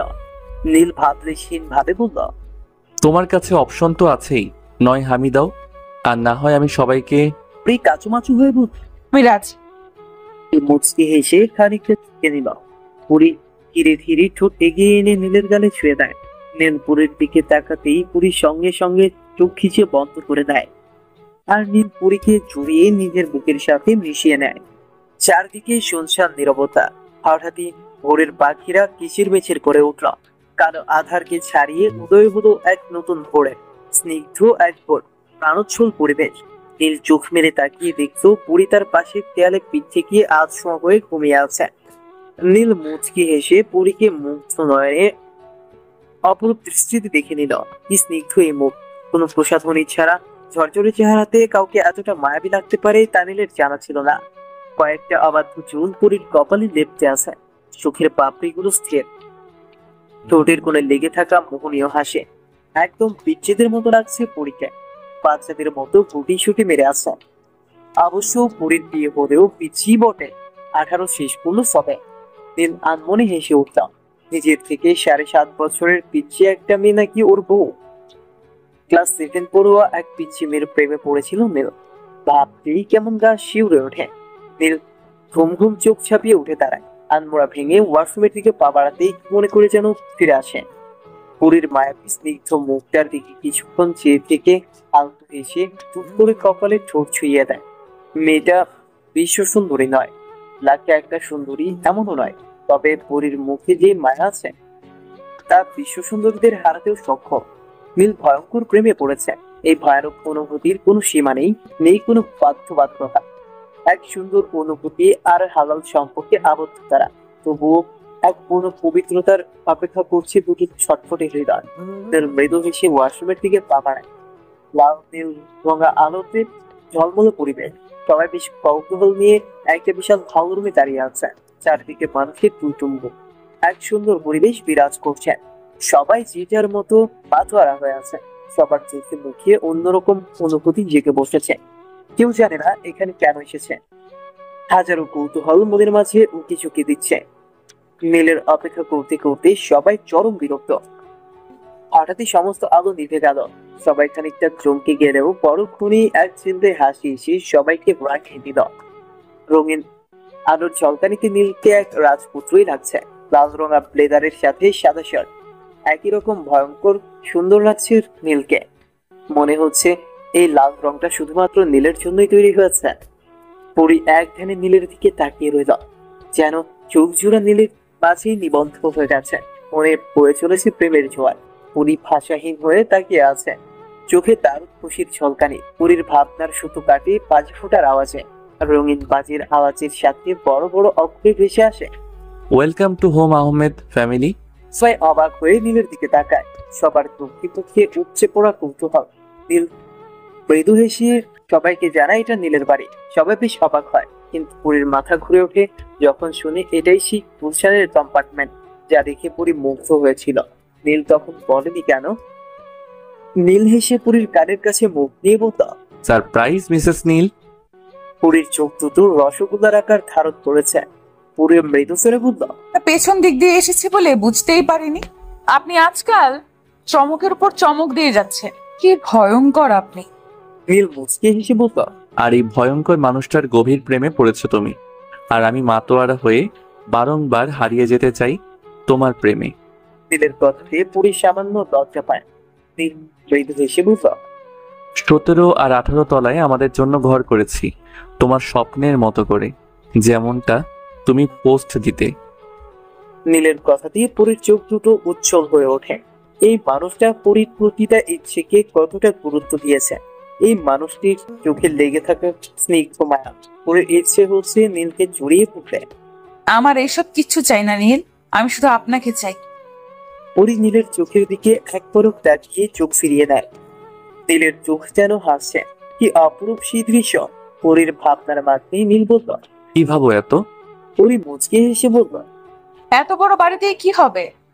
নীল একটু ভাব নিয়ে বলল, কি যে বলো না, আমার বাচ্চা নাতি নাতনি সবাই মিলে থাকতে গেলে তো লাগবেই।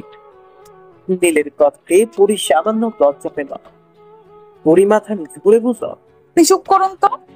নীল মুচকি হাসতেই পেছন থেকে অনেক আর হাতছাট এসে বলল, বাহ, বেশ প্রেম হচ্ছে তো। আমাদেরই কপালে বিয়ে কবে হবে তা নিয়ে আমাদেরই কপাল বিয়ে কবে হবে তা অজানাই ভুগছি। ইস। নীল চোখ রাঙিয়ে বলল, সারা বজ্জাত তুই, লুকিয়ে লুকিয়ে কথাও শুনছিস। তোর মাথায় 2টো বাড়ি দিলেও কম হয়ে যাবে, নির্লজ্জ। অনেক অবাক হয়ে বলল, কেমনে কি মামা? আমি তোর শালা কেমনে? পরি তো আমার ছোট। নীল অনেকের পিঠ চাপড়ে দিয়ে বলল, কি বুঝিস? তোর এইসব বোঝাবুঝি হাফসা ঝেড়ে ফেলে দিবে, দেখিনিস? ভালোই হলো, তোর গলাতে পেতনিটাকে ঝুলিয়ে দিব। নীলের কথা শুনে হাফসা রেগে পম। কিছু বলবে তার আগেই এক নীল সম্মতি জানাতেই সার্ভেন্ট চলে যায়। নীল সবাইকে নিয়ে ডিনার করার জন্য চলে আসে। এক গাদা খাবার খেয়ে সবার অবস্থা নাজেহাল। বাজি ধরেছিল কে কত বেশি খেতে পারে। অনেক তো চেয়ার থেকেই উঠতে পারছে না, যা দেখে হাফসা হেসে গড়াগড়ি খাচ্ছে। অনেক বেচারা মুখ কুমড়া করে থম মেরে বসে রইল। নীল সবার সাথে আলোচনা করে নিল, যেহেতু অনেকের ফ্যামিলিও আছে তাই অনেক আর হাফসার এঙ্গেজমেন্টের কথাও অ্যানাউন্স করে দেওয়া যায়। ভাবে নীলারপুরীর বিয়ের কথাও। সবার মতামত নিয়ে সিদ্ধান্ত হলো যে নীলারপুরীর মেহেন্দির দিন ওদের এঙ্গেজমেন্ট করা হবে। হাফসার চোখে মুখে নিদারুণ লজ্জার ছাপ। অনেক থেকে থেকে হাসছে, আর নীলারপুরী নিজেদের মাঝে দূরত্ব রেখে চোখের ভাষা বিলাস করছেন। তবে মনের দূরত্ব 1 ইঞ্চিও নেই। আর মাত্র কয়েকদিন প্রতীক্ষার অবসান হলো বলে সবাই গ্রামে এসেছে। আজ 5 দিন হলো, কয়েকদিন পরেই বিয়ে। বিশাল আয়োজন, কত রকমের ঝামেলাও রয়েছে। নীলারপুরীর দেখা হচ্ছে না 4 দিন ধরে। পরিবারের কড়া নির্দেশ, শুভ কাজ সম্পূর্ণ হতে কয়েকদিন বাকি, এখন কেউ দেখা সাক্ষাৎ করবে না। গ্রাম্য পরিবেশ বরাবরই বড্ড সুন্দর। দীর্ঘ 15 বছর পুরী তো গ্রামেই ছিল। অবশ্যই পুরীর বিয়ের অনুষ্ঠান পুরীর দাদু বাড়িতেই হবে, আর মেহেন্দির অনুষ্ঠান নানু বাড়িতে। বাসার সবাই ব্যস্ত, এটা সেটা ঠিক করতে করতেই সবার অবস্থান নাজেহাল।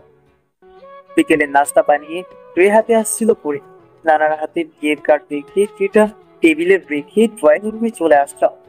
সবাই বিয়ের কার্ড দেখার জন্য মুখিয়ে পড়েছে। বেচারি পুরী কোনো চান্সই পাচ্ছে না, আর আগ্রহ নিয়ে বলতেও পারছে না। বিষয়টা অত্যন্ত হতাশাজনক। পুরী মুখ কুমড়া করে এক সাইডে দাঁড়িয়ে রইল। সবার দেখা শেষ হলে পুরীর নানা ভাইয়ের পাশে সোফাটাতে বসল।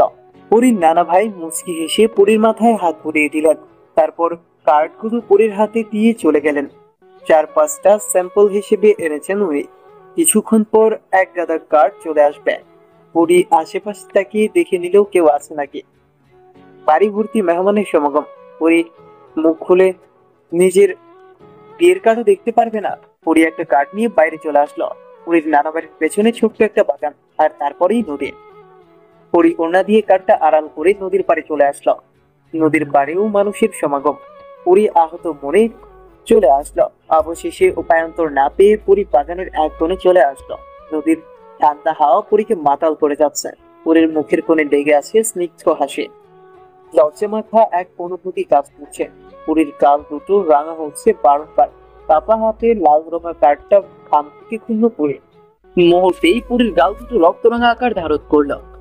কার্ডের উপরে বড় বড় করে লেখা। এই ছোট্ট লেখাটা কারো মনে এতটা উথাল পাথাল ঝড় বয়ে দিতে পারে তা পুরীকে না দেখলে বোঝাই যেত না। পুরী অতি যত্নে পুরো কার্ডটাতে চোখ বুলিয়ে নিল। পুরো কার্ডটা পুরীর কাছে স্বপ্নের মতো। এই সেই স্বপ্ন যা সে 6 বছর ধরে দেখছে। একটা সময় তো ভেবেই নিয়েছিল এই স্বপ্নগুলো কখনো বাস্তবে রূপান্তর হবে না। এইসব ভাবতে ভাবতে পুরীর চোখ দিয়ে 2 ফোঁটা পানি গড়িয়ে পড়ল।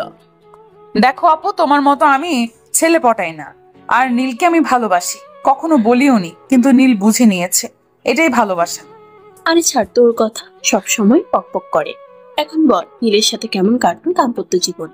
আমাদের মাঝে ওই রকম কিছুই হয়নি। আমরা এক ঘরে থাকিনি। মাঝে 2-3 এক ঘরে থাকা হলেও একদিন ছিল আমাদের সেকেন্ড বাসর রাত, আর অন্য দিনগুলো ছিল আমাকে সারপ্রাইজ দেওয়ার জন্য। ওই রকম কিছুই না। দেখ বেহেনা, সারা জীবন শুনে এসেছি ছেলেরা বাসর রাতে বিড়াল মারে। আমরা হলাম সব স্পেশাল কাজিন। ওরা যদি বিড়াল মারতে পারে, আমরা কেন কুত্তা মারতে পারবো না? তোকে কিন্তু আমাদের মান সম্মান রাখতেই হবে। প্রথম রাতে থুরি, তোরা নীলের তো এটা 3য় বাসর রাত হবে। তো যাই হোক, তোকে কুকুর মারতেই হবে। হ্যালো, আহ বউ, তোমার মিষ্টি কণ্ঠে আমি পাগল হয়ে যাচ্ছি। কি হয়েছে কি? বউ দেখতে ইচ্ছে করে খুব, একটু বুকের সাথে জড়িয়ে নিতে ইচ্ছে হয়, মাঝে মাঝে একটু চুমু খেতে ইচ্ছে হয়। কি? দেখা করো প্লিজ। সম্ভব না। আমি আসতে চাই, তুমি তো তাও আসতে দিচ্ছ না। আর তো 3টে দিন, আর তো 3-4টে দিন। আমার সহ্য হচ্ছে না। আমি তোমার সাথে দেখা করবই, তুমি না চাইলেও আমি চলে আসবো। এই না না, আমি দেখা করব। প্রমিস? পাক্কা প্রমিস। কোথায় যাচ্ছিস? হিয়া সহ কিছু ফ্রেন্ডকে কার্ড দিতে যাচ্ছি। ও আচ্ছা, যা, রাত করিস না বেশি, সন্ধ্যার মধ্যেই ফিরে আসিস। কেমন আছো পরি? ঠিকঠাক। আপনি? ভালো ছিলাম না আমি। তোমাকে কাছে পাওয়ার জন্য মনটা ছটফট করছিল, খুব ইচ্ছে করছিল তোমাকে জড়িয়ে ধরার। আমি বেহায়া হয়ে যাচ্ছি পরি, নিজেকে নিয়ন্ত্রণ করতে পারছি না আমি। লোকে বলে স্বামীর আদর সোহাগ পেলে নাকি স্ত্রীর সৌন্দর্য বৃদ্ধি পায়। তোমার সৌন্দর্য তো বিয়ে করেই বেড়ে গেছে। আমার সোহাগে তুমি তো মোহনীয়তায় ঝলসে যাবে পরি। প্রেমের অতলে লজ্জায় রাঙা হয়ে যাবে। এত অনুভূতি কি করে সইবে তুমি? ইউ নো পরি, আমি আমার কিশোর জীবনের প্রেমকে অনুভব করছি। যখন সারাক্ষণ মনে ভয় থাকতো, ইস এই বুঝি কেউ দেখে ফেললো। আপনি অনেক সুন্দর করে হাসেন। আচ্ছা, বরের হাসি এত ভালো লাগে? আমরা আমাদের কৈশোর জীবনের প্রেমকে অনুভব করছি পরি। আমাদের বৈবাহিক জীবন এর থেকেও হাজার গুণ স্নিগ্ধ হবে। ভালোবাসার জোয়ার থাকবে, বিশ্বাস থাকবে, দুষ্টু মিষ্টি প্রেম হবে, চোখে চোখে কথা হবে, ঘুমের সাথে হবে, আরই সারা রাত পার হবে।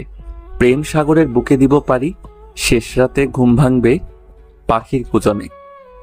জড়িয়ে নিব তোমায় প্রেমের আলিঙ্গনে। আমরা আমাদের প্রতিটা মুহূর্তকে রঙিন করব।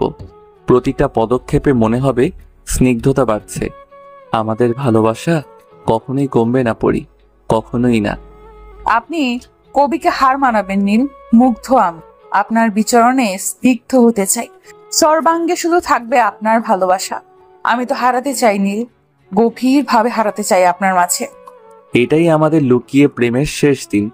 সময়টা অদ্ভুত হলেও সুন্দর ছিল।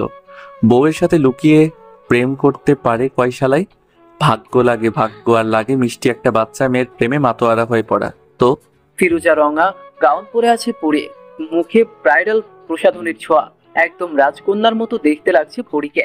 মেহেন্দির অনুষ্ঠান বলে কথা, একটু সাজগোজ না হলে চলে? মুখে লাজুক হাসে। বন্ধু বান্ধবী আত্মীয় স্বজনে টইটুম্বুর পুরো বাড়ি। বিশাল অনুষ্ঠান হচ্ছে। সন্ধ্যা 7:30টার মাঝেই নীলদের বাসার সবাই পুরীদের বাসায় চলে আসলো। তরুণ তরুণীরা নীল ও তার বন্ধু বান্ধবীর সাথে ফাইজলামতে ব্যস্ত। পুরী একা একা বোর হচ্ছে। মনে হচ্ছে পুরী নিতান্তই সাজানো পুতুল। নীল আর পুরীকে দেখিয়ে যাচ্ছে। শ্যালক শালিকাদের পাল্লায় পড়ে বউকে দেখারও সুযোগ পাচ্ছেন। আধ ঘন্টা পর কোনো মতে উঠে এসেছে নীল। অন্যদিকে হাফসা আর অনিকের এঙ্গেজমেন্ট নিয়ে ব্যস্ত সবাই। এই ফাঁকে পুরীর হাত ধরে আড়ালে নিয়ে যায় নীল।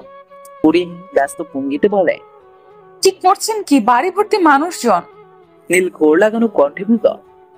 পুরী চোখ ছোট ছোট করে তাকিয়ে বলল, মানেটা কি? লোকে দেখলে বিষয়টা কি হবে? ছাড়ুন তো এখন। এত সহজে ছাড়ছি না। আমার বউ আমি ধরেছি, তাতে কার কি? তবে এক শর্তে ছাড়তে পারি। কি শর্ত? একটু ফাস্ট বলুন প্লিজ, কেউ এসে না পড়ে। তুমি করে বলো মিসেস নীল। তুমি তোমার বরকে তুমি করে বলবে, সেটাও এই মুহূর্তেই। নীলের কথা শুনে পুরীর বুক ভুকভুকানি শুরু করে দিল। নীলকে তুমি বলতে বেশ অস্বস্তিতে পড়তে হয় পুরী, অথচ একসময় তুই করেও বলেছে। নীল পুরীর দুপাশের দেয়ালে হাত রেখে সামান্য ঝুঁকে বলল, বলো। পুরী নীলের দিকে এক পলক তাকিয়ে চোখ সরিয়ে উঠলে বলল, পারবো না, আমার অস্বস্তি হয়। আপনিই ঠিকঠাক। নীল দীর্ঘশ্বাস টেনে বলল, আচ্ছা সমস্যা নেই তো, এইভাবেই থাকো। পুরী চোখ বড় বড় করে বলল, মানে? মানে আমার দু হাতের বাঁধনেই আটকে থাকো। দেখি কতক্ষণ থাকতে দেখে পারো। অবশ্য আমার কোনো সমস্যাই নেই। সমস্তটাই তোমার ইচ্ছে মিসেস নীল। পুরী ভেঙচি কেটে বলল, আমারও সমস্যা নেই। 5 মিনিট যেতেই এই দিকটাই কারো আসার আওয়াজ পেল পুরী। পুরী হুড়মুড়িয়ে বলল, এই কে যেন আসছে, ছাড়ুন প্লিজ। এসে এইভাবে দেখলে পুরো ঘেটে যাবে, বিচ্ছিরি ব্যাপার হবে। ছাড়ুন প্লিজ। পারবো না মানে? তুমিও তো বললে পারবো না, তো আমিও বললাম পারবো না। পুরীর ইচ্ছে হচ্ছে নীলের মাথাটা ফাটিয়ে দিতে। কেমন লেগে লেগে কথা বলছে। পুরী হাত দিয়ে নীলকে ছাড়ানোর চেষ্টা করলো, কিন্তু ব্যর্থ হলো। অন্যদিকে কারো আসার আওয়াজ ক্রমশ বাড়ছে। পুরী তাড়া দিয়ে বলল, প্লিজ ছাড়ুন প্লিজ। কিন্তু নীল ছাড়তে নারাজ। অগত্যা পুরী হার মেনে নিল। পুরী কয়েকবার দম নিয়ে চোখ বন্ধ করে বলল, নীল ছাড়ো প্লিজ। পুরীর কথাতে নীলের মুখে বিশ্বজয় করা হাসি ফুটে উঠল। পুরী চোখ মেলে তাকিয়ে বলল, এইবার তো ছাড়ো প্লিজ।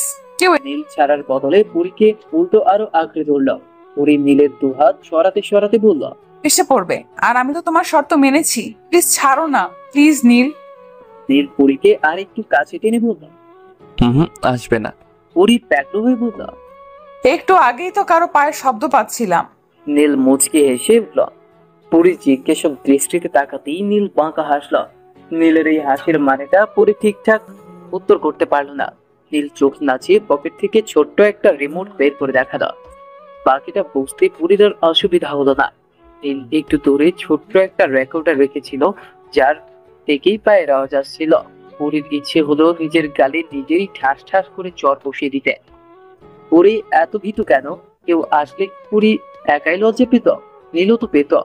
পুরী নীলের দিকে চোখ রাঙিয়ে তাকাতেই নিশা আর আমানিশা হাজির। আমার আর নিশাকে দেখে পুরী দমে গেল। নিশা ব্যস্ত কণ্ঠে বলল, হাফসাপুর আর অনেক ভাইয়ের রিং এক্সচেঞ্জ করবে, সবাই তোমাদের খুঁজছে। পুরী নীলের দিকে রাগি চোখে তাকিয়ে হনহনিয়ে চলে গেল। নিশা, আমান আর নীল পুরীর যাওয়ার দিকে তাকিয়ে থেকে হঠাৎ করে খিলখিল করে হেসে উঠল। রাত 9টা, সবাই জড়ো হয়েছে মেহেদি দেওয়ার জন্য। পুরীকে মেহেদি পরানো হচ্ছে। পুরীর বরাবরই নীল পকেটে হাত গুজে দাঁড়িয়ে আছে। নীলের সাথে বেশ কয়েকবার পুরীর চোখাচোখি হয়ে গেছে। যতবার চোখাচোখি হচ্ছে নীল ততবারই লাইন চুমু কিংবা চোখ মারছে। কি লজ্জাজনক বিষয়! কেউ দেখে নিলে নীলের লাগামহীন কণ্ঠে পুরী বারবার লজ্জা আর অস্বস্তিকে নুইয়ে যাচ্ছিল। এভাবেই নীলের খামখেয়ালি পনা সহ্য করতে করতে পুরীর মেহেদি দেওয়া পর্ব শেষ হয়ে যায়। ডিনার করার সময় পুরী পরে মহা মুশকিলে। মেহেদি দিয়ে কি করে খাবে পুরী? মিসেস রাহেলা খাবার নিয়ে এগিয়ে আসলেই নীল সামনে এসে হাজির হয়। পুরী ভাবলার মতো নীলের দিকে তাকাতেই নীল মেকে হাসি দেয়। মিসেস রাহেলার উদ্দেশ্যে নীল বলল, আন্টি, আপনি ডিনারটা সেরে নিন, আমি পরীকে খাইয়ে দিচ্ছি। মিসেস রাহেলা কিছু বলতে গিয়ে বলতে পারলেন না। ওনারই অস্বস্তি হচ্ছে। উনি মৃদু হেসে নীলের হাতে খাবার দিয়ে দ্রুত স্থান ত্যাগ করলেন। পুরী হাওয়া হয়ে তাকিয়ে আছে। কি হয়ে গেল? নীল চোখ মারতেই পুরী মাথার নিচে পড়ে না। এভাবেই হাসি মজা হই হুল্লোড় উল্লাসে কেটে যায় মেহেন্দির অনুষ্ঠান। হলুদের দিন হয় আরেক কাণ্ড। পুরীকে হলুদ লাগাতে চলে আসে। তার বউয়ের গায়ে প্রথম হলুদ নাকি সেই লাগাবে। নীল তো নিজের মতো স্বাভাবিকই আছে, কিন্তু পুরীর লজ্জায় কুকড়ে যাচ্ছিল। বড় ছোট সবাই মিলে পরীকে আরো লজ্জা দিয়ে যাচ্ছিল। হলুদ দেওয়ার সময় নীল পরীর কানের কাছে মুখ নিয়ে বলল, তৈরি থেকো, কালকে আর ছাড়ছি না। নীলের কথাতে পুরীর নিঃশ্বাস ভারী হয়ে যায়। শরীরে অস্বাভাবিক কম্পন শুরু হয়। এই নীলের ভালোবাসায় পুরী মরিয়ে যাবে। তবু বারংবার নীলের ভালোবাসা পুরী চাই। পুরীকে বধূ বেশে সাজানো হচ্ছে। লাল টকটকে রঙা বেনারসির সাথে ভারী গয়না, হাতে রয়েছে ভাইরাল মেকআপ। কি অদ্ভুত! পুরীর বিয়ে 7 মাস হয়ে গেল, কিন্তু পুরী বউ সাজেনি। আজ প্রথম বউ সাজছে পুরী। পুরীর ভেতর অসম্ভব লজ্জা কাজ করছে, যার খানিকটা রেশ মুখেও দেখা যাচ্ছে। নীলের সামনে গেলেই বোধ হয় সে জ্ঞান হারাবে। কাজ কমপ্লিট করে বিউটিশিয়ান মুখ দিয়ে উচ্চারণ করে মাশাআল্লাহ। বিউটিশিয়ান পুরীর ঠোঁটে ঘষু করে বলল। বিউটিশিয়ানের কথায় পুরীর মনে স্নিগ্ধতা চলে আসে। সত্যি সে খুব সুখী নীলের মতো কাউকে জীবনে পেয়ে। পূর্ণ পড়ে আল্লাহর কাছে শুকরিয়া এমন একজনকে তার করে পাঠানোর জন্য। কিছুক্ষণ আগেই নাকি বরযাত্রী এসেছিল। পরীকে ফেলেই সবাই বরের কাছে চলে এসেছে। পরী বউ ইনস্টল করছিল, তখনই হাফসা রুমে ঢুকে পরীকে জড়িয়ে ধরে। চোখ থেকে একটু কাজল নিয়ে পরীর কানের পিঠে লাগিয়ে বলল, মাশাআল্লাহ, আমার ভাবির দিকে কেউ নজর না দিক। পরী মিষ্টি হেসে বলল, তোর ভাই দিবে, মেনে নিস। সে তো দিবে, অনেক কিছুই দিবে আজকে। পরীকে হালকা ধাক্কা দিয়ে হাফসা বলল। পরী হাফসার দিকে চোখ রাঙিয়ে তাকাতেই হাফসা দমে যায়। কিছুক্ষণের মাঝেই কাজী চলে আসেন বিয়ে পড়াতে। অবশেষে পবিত্র সেই দিন কবুল উচ্চারণ করে ধর্মমতে পরী আর নীল বিয়ে নামক পবিত্র বন্ধনে আবদ্ধ হয়ে যায়। কবুল বলার সময় পরীর চোখ দুটো ভরে যায় অশ্রুতে। এই চোখের পানি খুশির পানি, পবিত্রতার পানি, পূর্ণতার পানি, দীর্ঘ অপেক্ষার অবসানের পানি। বিদায় দেওয়ার সময় পরী অপ্রতিরোধ্যভাবে কান্না করে। মিসেস রাহেলা, নিশা আর আমানও অনর্গল কান্না করতে থাকে। আফজাল হোসাইন চোখের কোণের পানিটুকু আর করে মিসেস রাহেলার থেকে পরীকে ছাড়িয়ে আনেন। মেয়ে মানে একটা সময় পর অন্যের হাতে তুলে দাও। মেয়ে মানে শান্তি, পবিত্রতা, স্নিগ্ধতা। তবে একদিন সেই মেয়েটিকে অন্যের ঘর আলো করার জন্য পাঠাতে হয়। কি অদ্ভুত এই পৃথিবীতে! যে মেয়েটা তার বাবার ঘর আলো করে রাখে, সেই মেয়েটিকে একটা সময় পর সেই ঘর ছেড়ে দিতে হয়। পরী আফজাল হোসাইনকে জড়িয়ে কেঁদে ওঠে। এই পরিবারকে অনেক বেশি ভালোবাসে পরী। এদের ছাড়া পরী যে অসম্পূর্ণ। আফজাল হোসাইন মেয়ের মাথায় হাত বুলিয়ে বললেন, পরিমা, জীবনটা অনেক কঠিন রে। দেখ না, আমার সেই ছোট্ট পরিবারের সাথে আমি কতটা অন্যায় করেছিলাম। একজন সফল পিতা নই আমি, তবে বিশ্বাস কর, তোকে খুব ভালোবাসি। পরি আফতাব হোসেনকে শক্ত করে জড়িয়ে কাঁদতে কাঁদতে বলল, আব্বু, তুমি নিজেকে দোষারোপ করো না। রাত 8:30। বিদায় না দিলে গুলশান পৌঁছতে খুব দেরি হয়ে যাবে ওদের। আফজাল হোসেন নিজের আবেগ সামলে পরীকে গাড়ির কাছে নিয়ে গেলেন। নীলের হাতে মেয়ের হাত দুটি দিয়ে বললেন, আমি পিতার দায়িত্ব সঠিকভাবে পালন করতে পারিনি বাবা। পরীর ভালো থাকা তোমার হাতে দিলাম। নীল মুচকি হেসে আফজাল হোসেনকে আশ্বস্ত করে বলল, চিন্তা করবেন না বাবা, দায়িত্ব যখন নিয়েছি তখন পরীর চোখ থেকে এক ফোঁটা পানিও ঝরতে দিব না।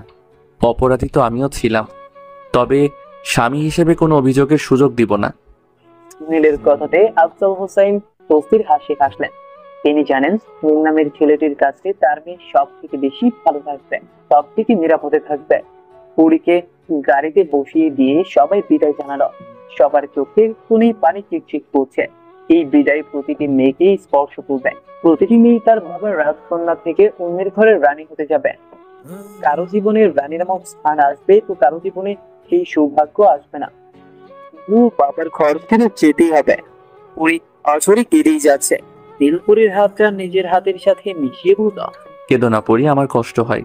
একে এক হাতে বুকে জড়িয়ে নীল বলল, এমন ভাবে কাঁদলে চলে, একটু রেস্ট নাও পড়ি। নীলের বুকে মাথা রেখে চোখ বুঝে নিল। সারাদিনের ক্লান্ততা তার উপর কান্না করাতে নীলের বুকে পুরী ঘুমিয়ে গেল। নীল মুচকি হেসে পুরীকে দু হাতে ধরিয়ে নেয়। এই মেয়েটাকে কখনোই কাঁদতে দিবে না, কখনো না। রাত 10:20 গুলশানের কম্পার্টমেন্টের সামনে পৌঁছায় সবাই। পুরী অতলে ঘুমিয়ে আছে। নীলের ইচ্ছে হয় না পরীকে জাগাতে, তাই কোলে করেই নীল পরীকে নিয়ে গাড়ি থেকে বেরিয়ে আসে। তারপর কম্পার্টমেন্টে ঢুকে লিফটে 17 তলাতে চলে আসে। ড্রয়িং রুমে আসতেই পুরীর ঘুম ভেঙে যায়। আশেপাশে এত মানুষজনের মাঝে নিজেকে নীলের কোলে দেখে পরিবেশ অপ্রস্তুত হয়ে যায়। নীল পরীকে নামিয়ে দেয়। লজ্জায় মাথা নিচু করে ফেলে। বেশ কিছু ফর্মালিটিস পূরণ করার পরে পরীকে রুমে নেওয়ার জন্য দাঁড় করানো হয়। পরী এক পা আঘাতে অনেক সামনে পাঠিয়ে দেয়, যার ফলে পরী সোজা গিয়ে পড়ে নীলের বুকে, পুরো সিনেমার মতো।